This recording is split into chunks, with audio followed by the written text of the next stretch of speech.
प्रेसिड protein है वो lactose के साथ बाइंड करने लगता है, और जब लैक्टोज के साथ बाइंड करने लगता है तो क्या होता है कि यहाँ पे जो ऑपरेटर प्रोटीन था यहाँ पे बाइंडिंग नहीं है रिप्रेसर प्रोटीन की, यानी कि यहाँ पे जो गेट था।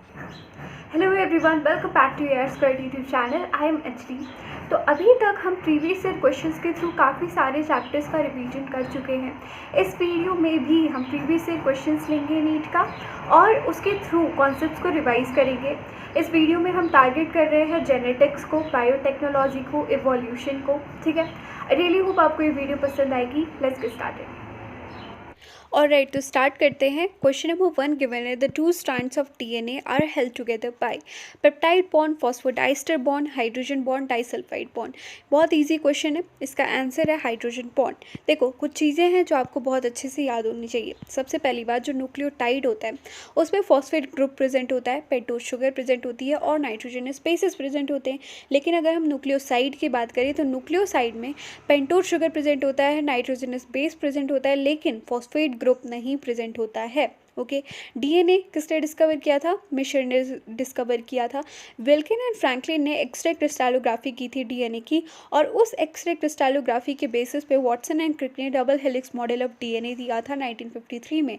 वाटसन एंड क्रिक के मॉडल में आप देख सकते हो कि जो इंटर स्ट्रैंड बॉन्ड होता है वो होता है हाइड्रोजन बॉन्ड, और जो इंट्रा स्ट्रैंड बॉन्ड होता है वो होता है फॉस्फोडाइस्टर बॉन्ड। ठीक है, nucleotide arrangement in DNA can be seen by, nucleotide arrangement को हम कैसे देख सकते हैं? एक्सरे क्रिस्टलोग्राफी के थ्रू देख सकते हैं। सबसे पहले किसने किया था? विल्किन एंड फ्रैंकलिन ने किया था। 1 टर्न ऑफ डीएनए पॉजेस, एक टर्न ऑफ डीएनए में कितने बेस पेयर होते हैं? 1, 2, 5, 10। इसका करेक्ट आंसर है 10। ओके, क्या याद रखना है आपको कि 2 बेस पेयर के बीच में डिस्टेंस होती है 3.4 एंगस्ट्रॉम की, और एक टर्न में 10 बेस पेयर होता है।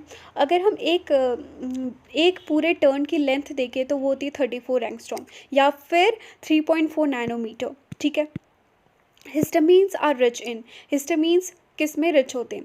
Alanine and glycine, lysine and arginine, histidine and serine, cysteine and tyrosine. तो इसका करेक्ट आंसर है ऑप्शन नंबर बी, यानी कि लाइसिन एंड आर्जिनिन। जो हमारा डीएनए है, डीएनए का अगर आप देखो स्ट्रक्चर तो 6.6 टाइम्स 10⁹ बेस पेयर प्रेजेंट होते हैं। उसका पूरा लेंथ अगर आप देखोगे तो वो होता है 2.2 मीटर, और इस 2.2 मीटर लेंथ के डीएनए को हमने पैक करके रखा हुआ है 10⁻⁻6 मीटर जैसी छोटी सी न्यूक्लियर साइज में। अगर हम प्रोकैरियोट्स की बात करें तो ये coiling non histone basic protein के हेल्प से होती है, और इस कॉइल को हम कहते हैं न्यूक्लियोइड। ओके, न्यूक्लियोटाइड कहने जा रही थी, न्यूक्लियोइड कहते हैं। ओके, नाउ अगर हम यूकैरियोट्स की बात करते हैं तो यूकैरियोट्स में जो ये डीएनए है, डीएनए रैप किया हुआ होता है। ओके, और इस पूरे स्ट्रक्चर को हम कहते हैं न्यूक्लियोसोम। आप ऐसे इमेजिन कर सकते हो कि एक बॉल है और उस बॉल के चारों ओर आपने एक रस्सी लपेटी हुई है। ओके, तो जो आपने बॉल इमेजिन किया वो है हिस्टोन, और जो आपने रस्सी लपेटी वो है डीएनए। ओके, तो ये जो आपने बॉल इमेजिन किया है, बॉल के 4 पेयर में टुकड़े हैं या फिर 8 टुकड़े हैं, यानी कि हिस्टोन ऑक्टामर प्रेजेंट है। ओके, और 2 न्यूक्लियोसोम के बीच में जो डीएनए प्रेजेंट होता है उसको हम कहते हैं लिंकर डीएनए, और यहाँ पे भी एक हिस्टोन प्रेजेंट होता है जिसको हम कहते हैं H1 हिस्टोन। अगर एक न्यूक्लियोसोम की आप बात करो तो आप 200 बेस पेयर रैप कर सकते हो एक न्यूक्लियोसोम पे। ओके, और ये किसी मोतियों की माला की तरह दिखता है। ओके, इसी चीज़ को हम कहते हैं क्रोमैटिन। ठीक है, यही पॉइंट्स यहाँ पे लिखे हुए हैं। एक बार आप वीडियो को पॉज करो, एक बार रीड कर लो ताकि आपके दिमाग में अच्छे से रहे ये चीज़ें। In Meselson and Stahl's experiment heavy DNA was distinguished from normal DNA by centrifugation in, centrifugation किया था हमने किसमें? सीजियम क्लोराइड ग्रेडियंट में किया था। देखो, मेसेल्सन एंड स्टार एक्सपेरिमेंट क्या है? वाटसन एंड क्रिक ने एक चीज़ बोली थी कि जो डीएनए का रेप्लिकेशन होता है वो semi conservative mode of replication होता है, राइट? तो एक्सपेरिमेंट मेसेल्सन एंड स्टार ने किया और उन्होंने वाटसन एंड क्रिक के इस बात को प्रूव किया था 1958 में। क्या यूज़ किया था इन्होंने? ई कोलाई यूज़ किया था, और टेलर ने भी यही चीज़ की थी। ओके, और इन्होंने विसिया फेवा का यूज़ किया था अपने एक्सपेरिमेंट में। तो मेसेल्सन एंड स्टार एक्सपेरिमेंट है क्या? इन्होंने ई कोलाई लिया, ई कोलाई को N15 मीडियम में ग्रो किया काफ़ी सारे जनरेशन तक। ठीक है, तो जब काफ़ी जनरेशन तक N15 मीडियम में उन्होंने ई कोलाई को ग्रो किया तो जो डीएनए था, डीएनए में दोनों ही स्ट्रैंड्स N15 वाले थे। ठीक है। N15 रेडियो एक्टिव नहीं है, ये हैवी नाइट्रोजन है। फिर जो ये हैवी नाइट्रोजन वाला डीएनए था, इसको उन्होंने रेप्लिकेट कराया N14 मीडियम में। तो जब N14 मीडियम में रेप्लिकेशन होगा तो क्या होगा, एक बार देख लेते हैं। देखो, मान लो ये N15 मीडियम वाले दोनों डीएनए हैं, ठीक है। ये भी N15 का है, ये वाला भी N15 का है। नाउ उन्होंने क्या किया कि इसको रेप्लिकेट कराया N14 मीडियम में। तो क्या होगा कि दोनों जो स्टैंड्स है वो डिफरेंट हो जाएंगे, यानी कि सेपरेट हो जाएंगे। उसके बाद एक जो नया स्टैंड आएगा इस वाले में, वो होगा N14 वाला, और इसमें भी आएगा N14 वाला, ठीक है। ग्रीन वाला क्या है, N15 वाला स्टैंड है, और ऑरेंज वाला N14 का स्टैंड है। ये एक डीएनए है, ये दूसरा डीएनए है। उसके बाद वापस से उन्होंने इसको रेप्लिकेट कराया N14 मीडियम में। तो अगर हम इस वाले स्ट्रैंड की बात करते हैं तो कुछ ऐसे हो जाएगा, ये ग्रीन वाला और ऑरेंज वाला सेपरेट हो गया, और N14 में किया था तो इसके पास एक N14 का स्ट्रैंड आ जाएगा, और इसके पास भी N14 का एक स्ट्रैंड आ जाएगा, ठीक है। तो ये एक डीएनए बन गया और ये दूसरा डीएनए बन गया, ओके। सिमिलर चीज़ होगी इस वाले डीएनए के साथ भी, ओके। तो जो रिज़ल्ट आएगा उसमें क्या होगा कि दो ऐसे डीएनए होंगे जिनके पास में दोनों ही स्ट्रैंड N14 वाले होंगे, और दो डीएनए ऐसे होंगे जिसके पास में एक स्ट्रैंड N15 का होएगा और एक स्ट्रैंड N14 का रहेगा, ठीक है। फिर सीजियम क्लोराइड ग्रेडियंट में उन्होंने इसको सेंट्रीफिकेशन कराया। तो क्योंकि ग्रेविटेशनल फोर्स इस साइड में है, तो जो सबसे हैवी होगा वो सबसे लास्ट में होगा, राइट। तो N15 वाला जो है वो हैवी है, तो वो सबसे लास्ट में उसका बैंड बनेगा, ओके। और अगर हम हाइब्रिड की बात करें, इस वाले जनरेशन में हाइब्रिड डीएनए बना था, तो वो इंटरमीडिएट होगा, यानी कि बीच में कहीं पे बनेगा इसका बैंड, ओके। अगर हम लास्ट वाले जनरेशन की बात करते हैं तो इसमें एक नहीं, दो डीएनए ऐसे हैं जो कि लाइट है, यानी कि दोनों ही N14 से बने हुए हैं, तो सबसे आगे इसका बैंड बनेगा, ओके। और दो डीएनए ऐसे हैं जिनका जो डीएनए है वो हाइब्रिड है, राइट। तो उनका जो बैंड है वो बीच में बनेगा, ठीक है। इस तरीके से उन्होंने प्रूव किया था कि पैरेंटल डीएनए से एक स्ट्रैंड आता है और एक स्ट्रैंड नया बनता है, यानी कि ये semi conservative mode of replication है, ठीक है। Segment of mRNA removed during splicing are called introns, exons, promoter region, integrator region. देखो, इसका आंसर है इंट्रोन। इसको आप कैसे याद रख सकते हो कि मान लो अगर आपको सब्जी काटनी है तो बीच में आप कटिंग करते हो, राइट। यहाँ पे सब्जी नहीं है तो यहाँ तो कटिंग करोगे नहीं, आप बीच में ही कटिंग करोगे, तो इंट्रोन्स को हम कटिंग करते हैं, ओके। इस तरीके से याद रख सकते हो। यूकैरियोट्स में क्या होता है कि special split gene arrangement present होती है, जिसको हम प्रोसेस करके mRNA बनाते हैं। जो प्राइमरी ट्रांसक्रिप्ट होता है उसके पास में इंट्रॉन्स भी होते हैं और एक्सॉन्स भी होते हैं। जो इंट्रॉन्स है वो नॉन कोडिंग होते हैं, यानी कि नॉन फंक्शनल होते हैं, लेकिन जो एक्सॉन है वो कोडिंग होते हैं, वो फंक्शनल होते हैं, ओके। तो हम स्प्लाइसिंग करते हैं हेटेरोजेनस न्यूक्लियर आरएनए की, तो इंट्रॉन्स को हम रिमूव करेंगे। रिमूव करने के लिए हम या फिर कट करने के लिए हम हमेशा राइबोन्यूक्लियस एंजाइम का ही यूज़ करते हैं। उसके बाद में जो भी यहाँ पे टुकड़े बच गए इंट्रॉन्स को हटाने के बाद एक्सॉन के, तो एक्सॉन्स को हम ज्वाइन करेंगे आरएनए लाइगेज के हेल्प से। उसके बाद हम 5 प्राइम एंड पे कैपिंग करेंगे मिथाइल गुआनोसिन ट्राइफॉस्फेट की, और टेलिंग करेंगे 3 प्राइम एंड पे पॉलीएडेनाइलेट चेन की, ठीक है। क्वेश्चन नंबर 7 गिवन है, frame shift mutation occurs when. Frame shift mutation कब होती है? बेसिस डिलीटेड और added, bases added, bases deleted, anticodon are not present. देखो, होता क्या है कि अगर जेनेटिक कोड में एक बेस को आप डिलीट कर देते हो तो पूरा का पूरा जेनेटिक कोड ही डिफरेंट हो जाएगा। अगर आप एक जेनेटिक कोड में किसी एक बेस को ऐड कर देते हो तो भी पूरा का पूरा जेनेटिक कोड जो है वो डिफरेंट हो जाएगा। तो इसी चीज़ को हम कहते हैं frame shift mutation. Option A हो जाएगा इसका आंसर। क्वेश्चन नंबर 8 गिवन है, in Escherichia coli lac operon is induced by lactose promoter gene beta galactoside is i gene. इसका करेक्ट आंसर है लैक्टोज। नाम से ही आपको पता चल रहा है कि लैक्टोज के आने की वजह से ही ये ऑन होएगा या फिर इंड्यूस होगा या फिर ऑपरेट होगा, ठीक है। तो ऑप्शन ए हो जाएगा इसका आंसर। जो लैक ओपेरोन का कॉन्सेप्ट था ये दिया था फ्रांसिस जैकोब और जैक्स मेनार्ड ने, ओके। तो लैक्टोपेरोन यूजुअली ऑफ स्टेट में रहता है और ये इंड्यूस होता है जब लैक्टोज इंटर करता है।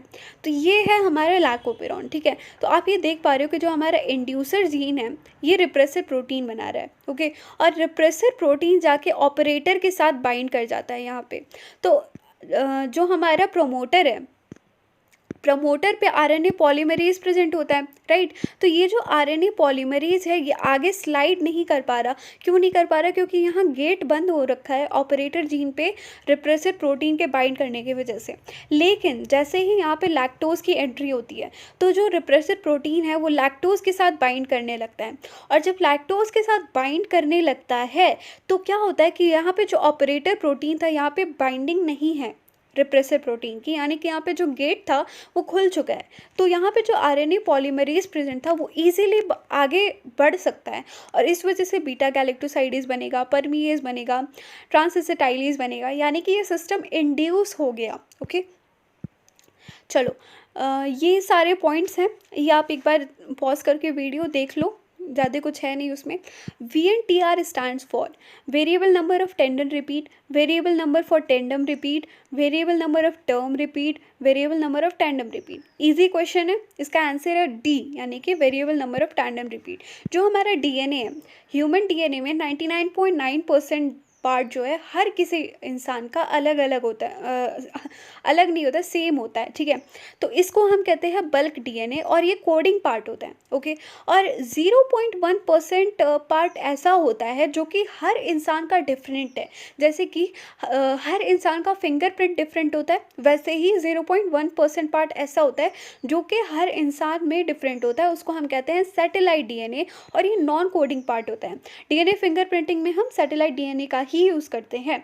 और सैटेलाइट DNA को हमने रिपीटेशन या फिर copy number ratio of 80/GC length के बेसिस पे, इन तीनों चीज़ों के बेसिस पे दो टाइप में डिवाइड किया है। एक टाइप है मिनी सैटेलाइट की और दूसरी टाइप है माइक्रो सैटेलाइट की। जो मिनी सैटेलाइट है उनमें 10 से 60 बेस पेयर प्रेजेंट होते हैं, इसको हम variable number of tandem repeat भी कहते हैं। माइक्रो सैटेलाइट जो है उसमें 1 से 8 बेस पेयर प्रेजेंट होते हैं और इसको हम शॉर्ट टैंडम रिपीट भी कहते हैं, ओके।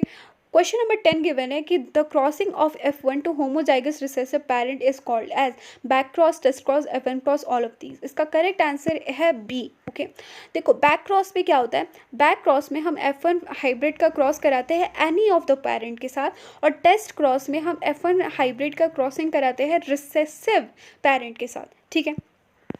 क्वेश्चन नंबर 11 गिवन है कि extra chromosome X is present in which one of the following cases, Down syndrome, Klinefelter syndrome, Turner syndrome, bleeder syndrome. इसका आंसर है बी, यानी कि क्लिनफेल्टर सिंड्रोम, ओके। जो एन्यूप्लॉइडी है वो दो तरह की होती है, कुछ होती हैं ऑटोसोमल एन्यूप्लॉइडी और कुछ होती हैं सेक्स क्रोमोसोम एन्यूप्लॉइडी, ओके। तो डाउन सिंड्रोम में क्या होता है, 21st ट्राइसोमी होती है, एडवर्ड में 18th ट्राइसोमी होती है। ये वैसे बहुत इंपॉर्टेंट है, एक बार आप लिख लो कहीं पे या फिर एक बार पॉज करो वीडियो को, इसको अभी के अभी ही इसको याद कर लो, ठीक है। क्लिनफेल्टर सिंड्रोम जो है, क्लिनफेल्टर सिंड्रोम में एक एक्स्ट्रा एक्स क्रोमोसोम प्रेजेंट होता है और ये जो इंडिविजुअल्स होते हैं वो ओवरऑल मैस्कुलिन होते हैं लेकिन गायनेकोमास्टिया प्रेजेंट होता है और स्टेराइल होते हैं। टर्नर सिंड्रोम की अगर हम बात करें तो इसमें एक एक्स एब्सेंट होता है, ये स्टेराइल होते हैं, ये फीमेल्स में होता है। अगर नॉर्मल होती तो 2 एक्स होते हैं, लेकिन अगर टर्नर सिंड्रोम में तो एक ही एक्स प्रेजेंट होता है, तो ये स्टेराइल होते हैं और ये सेकेंडरी सेक्सुअल कैरेक्टर इनमें नहीं होती है, ठीक है। तो in XO type of sex determination female produce 2 different type of gamete, male produce 2 different type of gamete, female produce gamete with Y chromosome और male produce single type of gamete. इसका correct answer है option number B. देखो XO model में क्या है कि female के पास XX present होता है और मेल के पास XO प्रेजेंट होता है। तो जब भी गैमेट बनेगा तो जो फीमेल है वो तो X ही देगी, मेल ही है जो डिफर कर सकता है ना, मेल या तो X देगा या तो कुछ भी नहीं देगा। तो जो डिफरेंट टाइप ऑफ गैमेट बन रहे हैं वो मेल बना रहा है ना कि female, okay. Homologous organ show, homologous organ show divergent evolution, convergent evolution, parallel evolution, both BNC। इसका आंसर है डाइवर्जेंट इवोल्यूशन, ठीक है। जो हमारे होमोलोगस ऑर्गन होते हैं, होमोलोगस ऑर्गन वैसे स्ट्रक्चर होते हैं, होमोलोगस स्ट्रक्चर ऐसे स्ट्रक्चर होते हैं जो कि कॉमन एंसेस्टर से मिले होते हैं। तो इनका इंटरनल स्ट्रक्चर सेम होता है, फंक्शन जो है वो डिफरेंट होता है, ठीक है। और सिंगल स्पीसीज से बहुत सारी स्पीसीज बन रही हैं, इसलिए हम इसको कहते हैं डाइवर्जेंट इवोल्यूशन। इसके एग्जाम्पल्स हैं four of mammal, vertebrate heart, vertebrate brain, tendrils of Cucurbita and bougainvillea. Tendrils of Cucurbita and bougainvillea में आप कन्फ्यूजन मत करना, कोई भी कन्फ्यूजन नहीं होनी चाहिए। जो टेंड्रिल है, यहाँ पे थॉर्न्स ऑफ बोगनविलिया होना चाहिए था वैसे। जो टेंड्रिल ऑफ कुकुरबिटा है वो एक्सिलरी बड का मॉडिफिकेशन है, राइट। और जो थॉर्न्स ऑफ बोगनविलिया है वो भी एक्सिलरी बड का ही मॉडिफिकेशन है, यानी कि इनको ये स्ट्रक्चर कॉमन एंसेस्टर से मिले हैं और उन्होंने अपने नीड के अकॉर्डिंग इसको मॉडिफाई कर लिया है, ओके। इसलिए ये क्या है, होमोलोगस स्ट्रक्चर है। एनालॉगस स्ट्रक्चर की अगर हम बात करें तो ये ऐसे स्ट्रक्चर हैं जो कि सेम इन्वायरमेंट में आने की वजह से डेवलप हुए हैं, और इसको आप बाहर से देख सकते हो।